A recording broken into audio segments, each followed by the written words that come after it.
Hello future doctors. मैं जानता हूं कि आप एक बहुत ही इंपॉर्टेंट फेज में हो। नीट 2026 आपका टारगेट है और आपने ड्रॉप का डिसीजन लिया है और आपको इस साल अपना बेस्ट शॉट देना है।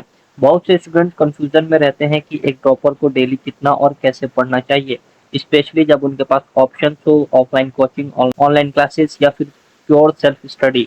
आज हम इसी कंफ्यूजन को दूर करेंगे। हम बनाएंगे एक सीरियस टाइम टेबल जो आपके हर नीड को फुलफिल करेगा। देखो, ड्रॉपर ईयर में सबसे बड़ी चैलेंज है कंसिस्टेंसी। पिछली बार जो भी गलतियां हुई उन्हें सुधारने का यही टाइम है और उसके लिए चाहिए एक स्ट्रक्चर्ड प्लान, एक टाइम टेबल जो आपको भागने न दे, जो आपको अकाउंटेबिलिटी सिखाए। ये सिर्फ एक स्केड्यूल नहीं, ये आपके डिसिप्लिन और फोकस का ब्लूप्रिंट है। सो हर ड्रॉपर के टाइम टेबल के 3 इसेंशियल्स पिलर होते हैं। चाहे आप कोचिंग में हो, ऑनलाइन पढ़ रहे हो या सेल्फ स्टडी कर रहे हो। सबसे पहला पिलर जो आता है वो है कंसेप्ट बिल्डिंग का। कंसेप्ट बिल्डिंग से क्या मतलब है कि अपने बेसिक्स को मजबूत करना और डीप अंडरस्टैंडिंग डेवलप करना। किसी भी टॉपिक के बारे में डीप अंडरस्टैंडिंग और साथ ही साथ अपने बेसिक्स को और ज़्यादा मजबूत करना इस कंसेप्ट बिल्डिंग। दूसरा जो पिलर है वो है प्रैक्टिस। अनलिमिटेड क्वेश्चंस को सॉल्व करना, स्पेशली एमसीक्यूज एंड पीवाईक्यूज। इनको सॉल्व करना आपके ड्रॉपर्स के कोर पिलर में से एक होना चाहिए। And the third one is revision and analysis. जो पढ़ा है उसे बार बार रिवाइज करना और मॉक टेस्ट को एनालाइज करना। आपको मॉक टेस्ट भी देना होगा और रिवीजन भी करनी होगी, और अपने मॉक टेस्ट को एनालाइज करना और अपने सिलेबस को रिवाइज करते रहना is one of the core pillar of your droppers year. एक बात हमेशा याद रखना कि एनसीईआरटी को आपको नहीं छोड़ना है। एनसीईआरटी को आपको जितना हो सके उतना पढ़ते रहना है, पढ़ते रहना है, पढ़ते ही रहना है। Now let's move on the time table. First we will discuss time tables for the students with offline coaching. मतलब जो बच्चे ऑफलाइन कोचिंग करेंगे उनके लिए टाइम टेबल हम अभी डिस्कस कर लेते हैं। सबसे पहले आपको मॉर्निंग में सुबह 7 AM में उठना है और 7 AM से लेकर आपको 1 PM तक कोचिंग क्लासेस करनी है। ऐसा हम अज्यूम कर रहे हैं कि 7 बजे से लेकर 1 बजे तक आपकी ऑफलाइन कोचिंग है। आप अपने हिसाब से इसको एडजस्ट भी कर सकते हैं, लेकिन एक मैं आपको टेम्पलेट दे देता हूँ और एक स्ट्रक्चर दे देता हूँ जिससे आप सीख सकते हैं। तो ऐसा म्यूजियम करके चलते हैं कि सुबह 7 बजे से लेकर 1 बजे तक आपका ऑफलाइन कोचिंग है। तो आपको ऑफलाइन कोचिंग में क्या करना है, कोचिंग क्लासेस लेनी है, focus completely and make short notes. It will help you a lot, it will help you a lot. सुबह 7 से 1 का टाइम हो गया। अब 1 से 2 आपको जो है ब्रेकफास्ट करना है, लंच करना है या फिर आपको रेस्ट करना है, जो करना है वो करें। आफ्टरनून में 2 बजे से लेकर 6 बजे तक आपको क्या करना है, जो भी आपके कोचिंग में होमवर्क मिला हो या फिर मॉड्यूल मिली हो उसे प्रैक्टिस करना है। जो टॉपिक क्लास में हुआ उससे घर में आकर इमीडिएटली रिवाइज करो, जिससे आप उसे भूल ना जाओ, और उसके क्वेश्चन सॉल्व करो। ये बहुत इंपॉर्टेंट है, उसके क्वेश्चन सॉल्व करो। फिजिक्स और फिजिकल केमिस्ट्री के न्यूमेरिकल्स की प्रैक्टिस करें। अगर वो टॉपिक फिजिक्स का है या फिर फिजिकल केमिस्ट्री का है तो उसके न्यूमेरिकल जो है वो मस्ट आपको सॉल्व करने हैं। अब बात करते हैं इवनिंग में। इवनिंग में 6 to 10 PM आपको क्या करना है, इवनिंग में 6 to 10 PM आपको बायोलॉजी पढ़नी है। बायोलॉजी में एनसीईआरटी आपको पढ़नी है, प्लस में उसके एमसीक्यूज लगाने हैं। जो आपने पढ़ा है या जो चैप्टर आपने पढ़ा है उसके एमसीक्यू लगाने हैं। ऑर्गेनिक या इनऑर्गेनिक पढ़नी है केमिस्ट्री में, पढ़नी क्या है, एनसीईआरटी प्लस रिएक्शन। अगर आप ऑर्गेनिक पढ़ रहे हैं या फिर इनऑर्गेनिक पढ़ रहे हैं तो उसमें आपको रिएक्शन पढ़ने हैं और रिएक्शन पर फोकस करना है, प्लस प्लस एक्सेप्शंस पर फोकस करना है। और अगर आप फिजिकल केमिस्ट्री पढ़ रहे हैं तो आपको न्यूमेरिकल्स पर फोकस करना है। और डेली आपको 20 से 30 पीवाईक्यू सॉल्व करने हैं। अब मैंने यहाँ पे लिखा तो डेली 20 से 30 है, लेकिन ये हार्ड एंड फास्ट रूल नहीं है, ये तो मैंने टॉप एंड लिखा है। आप इससे कम भी करेंगे तो चलेगा, लेकिन आपको प्रैक्टिस पीवाईक्यू जो है वो करने ही करने हैं, चाहे वो पीवाईक्यू हो या मल्टीपल चॉइस क्वेश्चन हो, एमसीक्यूज क्यों ना हो। ऑलराइट। और रात में क्या करना है आपको, रात में आपको क्या करना है, रिवीजन और नेक्स्ट डे की क्लास का ब्रीफ लुक लेना है। मतलब कल जो नेक्स्ट टॉपिक पढ़ाया जाएगा कोचिंग में जो नेक्स्ट टॉपिक पढ़ाया जाएगा उसको आपको ब्रीफ इंट्रो लेकर जाना है, जिससे आपको और भी ज़्यादा क्लियर आए, वो टॉपिक समझ में आए। और जो भी आज पूरे दिन में पढ़ा है उसको रिवीजन करना है रात में एक बार सोने से पहले। तो ये था पूरा स्ट्रक्चर। तो ये पूरा स्ट्रक्चर्ड प्लान था, टाइम टेबल था for the students who have offline coaching. Understood. अब हम बढ़ते हैं उन स्टूडेंट्स की तरफ जिनको ऑनलाइन क्लास करनी है, जिन्होंने ऑनलाइन बैचेस खरीद रखे हैं। या फिर जिन्होंने ऑनलाइन क्लासेस में इनरोल कर रखा है, उन बच्चों की हम बात करने वाले हैं, उनका टाइम टेबल देखने वाले हैं। हम ये मान के चल रहे हैं कि आपकी ऑनलाइन क्लासेस सुबह 9 बजे से लेकर 2 पीएम तक होगी। उससे पहले आपको क्या करना है, सुबह 7 बजे से 9 बजे तक आपको लास्ट डे जो भी कॉन्सेप्ट पढ़ाए गए हैं या आपने खुद से पढ़े हैं, उन सबको क्विक रिवीजन करना है। या टफ सब्जेक्ट जो आपको लगा है, कल जो भी टॉपिक आपको सब्जेक्ट टफ लगा है या कोई भी एक सब्जेक्ट आपको टफ लगा है, तो उसको आपको उसके कंसेप्ट को बिल्ड करना है। या और फिर आपको क्या करना है, जो भी लास्ट डे आपने पढ़ा है उसको क्विक रिवीजन देना है।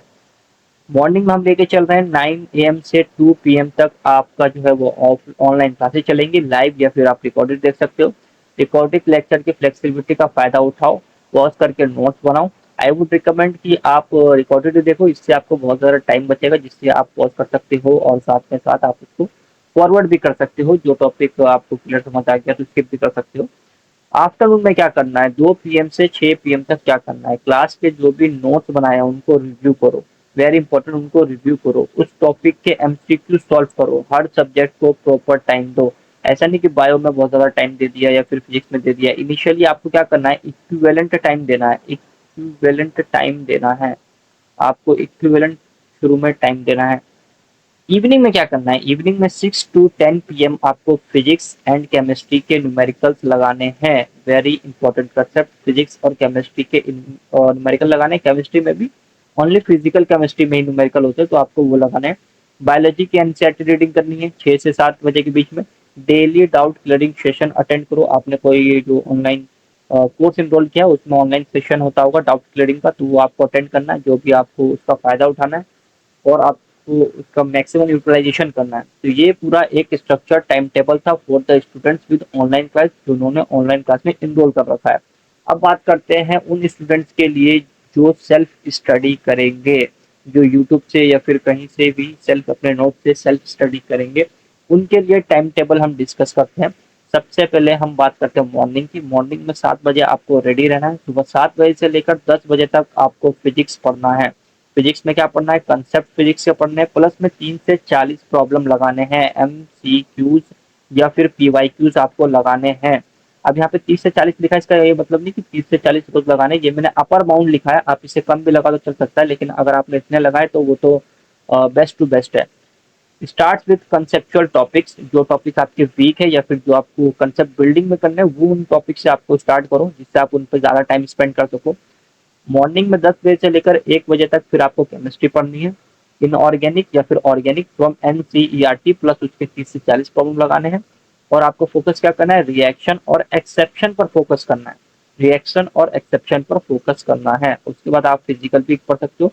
ये बेस्ड है, अगर आप फिजिकल केमिस्ट्री पढ़ रहे हो तो आप फिजिकल केमिस्ट्री के कंसेप्ट रिवाइज करो और फिर उसके 30-40 प्रॉब्लम लगा लो। अगर आप इनऑर्गेनिक पढ़ रहे हो तो इनऑर्गेनिक, या फिर ऑर्गेनिक पढ़ रहे हो तो ऑर्गेनिक के हिसाब से। आफ्टरनून में 2 बजे से आपको 5 बजे तक बायोलॉजी पढ़नी है। बायोलॉजी में NCERT पढ़नी है, लाइन बाय लाइन रीडिंग करनी है। Very important, very important, line by line reading करनी है। प्लस में 50 से 60 MCQs लगा लेने हैं। डायग्राम्स और टेबल्स को डीपली स्टडी करना है। डायग्राम्स अगर जिसके दिमाग में बैठा हुआ है ना, वो क्विक आंसर करेगा। क्विक, टाइम मैनेजमेंट की चीज यूं ओके होती है, टाइम मैनेजमेंट की चीज यूं ओके होती है जिसको डायग्राम्स याद होते हैं। अब बात करते हैं इवनिंग में आपको क्या करना है। इवनिंग में 5 PM से लेकर 8 PM तक आपको मिक्स PYQ करने हैं। 50 से 70 PYQ क्वेश्चन करने हैं, प्रीवियस ईयर क्वेश्चन करने हैं बायोलॉजी, केमिस्ट्री प्लस फिजिक्स के। और इसमें आपका टाइम बाउंडेड होना चाहिए। आपको टाइम स्टॉप वॉच लगाकर या फिर आपका टाइम बाउंडेड होना चाहिए जिससे आप अपना टाइम मैनेजमेंट कर सको। नाइट में 8 PM से 10 PM तक आपको क्या करना है, रात में 8 बजे से 10 बजे तक daily revision of all 3 subject, जो भी आपने तीनों सब्जेक्ट पढ़े हैं, फिजिक्स केमिस्ट्री बायो, उनको रिवीजन करना है। जो टॉपिक आपने पढ़ा है उन टॉपिक्स को अपने नोट्स जो बनाए हैं उनको, शॉर्ट नोट्स जो बनाए हैं उनको रिवाइज करना है। वीक एरियाज को स्पेशली टारगेट करो, ये बहुत इंपॉर्टेंट चीज है। ऐसा नहीं है जो आपने पढ़ लिया और जो आपको कॉन्सेप्ट बहुत ज्यादा क्रिस्टल क्लियर हो गए उन्हीं को आप बार बार रिवाइज करे जा रहे हो, रिवाइज करे जा रहे हो। जो जो वीक एरियाज आपके रह गए हैं, वीक टॉपिक रह गए हैं, उनको स्पेशली टारगेट कर लो। ऑनलाइन रिसोर्सेज जैसे यूट्यूब चैनल और फ्री टेस्ट सीरीज का वाइसली यूज करना है।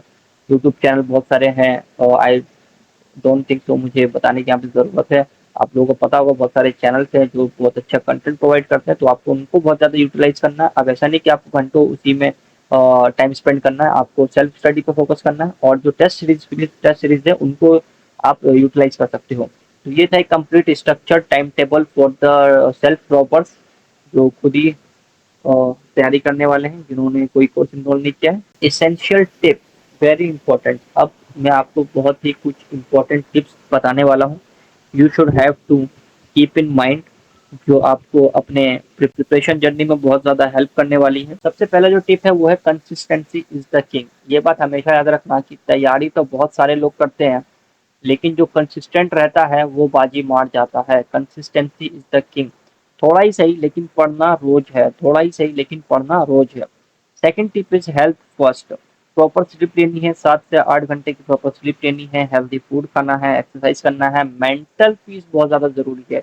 अगर मेंटल स्टेबिलिटी नहीं है ना, तो आप 8 घंटे भी पढ़ लो या 10 घंटे पढ़ लो, आपके दिमाग में कुछ नहीं जाएगा।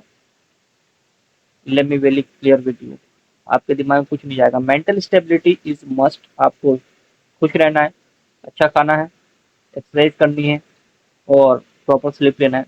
The next tip is breaks are essential. जो मैंने आपको टाइम टेबल बनाए उनके बीच में मैंने गैप नहीं डाला। आपने नोटिस किया होगा उनके बीच में मैंने गैप नहीं डाला, तो वो गैप आपको खुद मेंटेन करना है। आप 10-15 मिनट का ब्रेक ले लो या फिर हाफ एन आवर का ब्रेक ले लो इंटरवल्स के बीच में, जिससे आपका मूड फ्रेश रहे। The next tip is no backlog. ये बहुत इंपॉर्टेंट टिप है, बहुत बहुत बहुत इंपॉर्टेंट टिप है कि आपका बैकलॉग नहीं होना चाहिए। अगर आपका बैकलॉग हो रहा है तो जो आपके वीकेंड्स है, आपके जो वीकेंड्स है सैटरडे और संडे, इनमें आपको उसको कवर अप करना है, इनमें आपको उसको कवर अप करना है। आपके बैकलॉग नहीं होने चाहिए, इसका आपको बहुत ज़्यादा ख्याल रखना है। The next tip is quality over quantity. आपको बहुत ज़्यादा क्वांटिटी या फिर क्वेश्चंस पर या फिर बहुत ज़्यादा टॉपिक्स पर फोकस नहीं करना है। आपको क्वालिटी पर फोकस करना है कि एक कंसेप्ट आपको कितना डीपली समझ आया है, एक कंसेप्ट आपको कितना ज़्यादा क्रिस्टल क्लियर हुआ है। इस चीज़ पे आपको फोकस करना है, rather than कि आपने आज ये 10 टॉपिक पढ़ लिए या आपने आज 15 टॉपिक पढ़ लिए। आपको क्वालिटी पे फोकस करना है rather than quantity. The next tip is stay positive. ये बहुत ज़्यादा जनरल टिप है, लेकिन ड्रॉपर ईयर में चैलेंजिंग हो सकता है। पॉजिटिविटी को मेंटेन करना बहुत ज़्यादा इंपॉर्टेंट होता है। जो नेगेटिव लोग हैं उनसे दूर रहो, जितना हो सके दूर रहो, क्योंकि पॉजिटिविटी बहुत ज़्यादा इसेंशियल है आपके ड्रॉपर ईयर के लिए। मैं भी एक ड्रॉपर था, तो मुझे पता है कि how it is crucial and important to stay positive in your dropper year. तो the next tip is trust your process. आप जो कर रहे हो स्टार्टिंग में आपको लगेगा क्या कर रहे हो सही है कि नहीं है, रिसोर्सेज जो आप यूज कर रहे हो वो सही है या नहीं है, जो पढ़ रहा हूँ डिवाइस यूज कर रहा हूँ वो सही है नहीं है, ऐसे बहुत सारे डाउट्स आएंगे। तो आपको क्या करना है, ट्रस्ट द प्रोसेस। शुरू में आपको लगेगा, मुश्किल आएंगी, लेकिन जैसे जैसे आप कंसिस्टेंट रहेंगे you will get to know that you are in the right path. तो ट्रस्ट योर प्रोसेस। आज के लिए इतना ही। All the best for your NEET 2026। और इसके साथ आपको अगर कोई और चीट शीट वगैरह चाहिए या फिर गाइडेंस चाहिए या फिर स्ट्रेटेजी वगैरह चाहिए या किसी भी नेक्स्ट टॉपिक पर आपको वीडियो चाहिए, तो make sure you can comment, I will make a video on it. आज के लिए इतना ही, मिलते हैं आपसे नेक्स्ट वीडियो में। Till then keep learning and keep exploring. Thank you.